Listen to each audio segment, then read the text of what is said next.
రైతు సోదరులకు నమస్కారం. నా పేరు ఎలేందర్. నేను క్యాస్పియన్ సేల్స్ ఆఫీసర్ మహబాద్.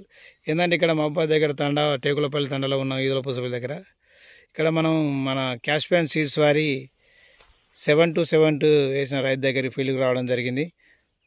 ఒక రైతు ఒక ఫీల్డ్ గురించి వాళ్ళ మాటల్లో అనుభవం తెలుసుకుందాం. సార్ నమస్కారం సార్, మీ పేరు? నా పేరు మాలోద్ రమేష్ సార్. మాలోద్ రమేష్.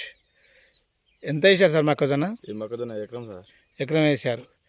ఎలా ఉంది సార్ ఎకరం? ఇప్పుడు చిన్నప్పటి నుంచి ఏమైనా పెస్ట్ ఇట్లా రోగాలు ఇట్లా ఏమైనా వచ్చినాయా? రోగాలు గిట్లా ఏం లేదు సార్. ఏం రోగాలు ఇట్లా ఏం లేవు, మంచి గ్రీనిష్ ఉందా? మంచిగా ఉంది సార్. మీరు కూడా చూడవచ్చు, చేనంతా గ్రీనిష్ ఉంది. కంకులు కూడా మంచి పెద్ద పెద్దగా ఉన్నాయి. చూడవచ్చు కంకులు కూడా అన్న చేతిలో ఉంది, రైతు చేతిలో. ఎలా అనిపించింది సార్ మీకు మొక్కజొన్న ఇది కంపెనీ? ఇది చాలా బెటర్ ఉంది సార్. మీరు ఇతర మొక్కజొన్నల కంటే మీరు ఇంతకుముందు వేశారు కదా చాలా రోజుల క్రితంలో, దానికి తేడా ఉన్నదా? దానికి చాలా తేడా ఉంది సార్. డిఫరెన్స్ ఉన్నాయా?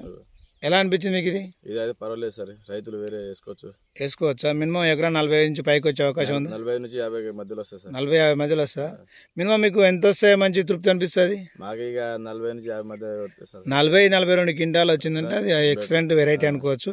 అయినా మీరు చూసుకున్నట్టయితే మరి మీ వరుసకి ఎన్ని ఉన్నాయి? ఇది వచ్చేసి 20 సార్. 20 అంటే ప్రతి ఒక్క కంకిలో 20 వరుసలు అనుభవం ఉన్నాయి. మీరు కూడా చూడొచ్చు. ఎందుకంటే ఇలా ఉన్న 7-2-7 ఉన్న వెరైటీ ఏంటంటే బెండు సన్నగా ఉండి గింజ నాణ్యత ఎర్రగా వచ్చి మంచి కలర్గా ఉండి అధిక వరుసలు అధిక గింజలు ఉంటాయి అన్నమాట. దీనికి ఉన్న స్పెషల్ ఏంటంటే అధిక గింజలు అధిక వరుసలు ఉండడం వల్ల మనకి రైతుకు దిగుబడి అనేది ఎక్కువ రావడం జరుగుతుంది. మీరు కూడా ఈ క్యాస్పియన్ సీడ్స్ వారి హైబ్రిడ్ మొక్కజొన్నలు వేసి అధిక దిగుబడి సాధించాలని కోరుకుంటున్నాం. థ్యాంక్ యూ, ధన్యవాదాలు.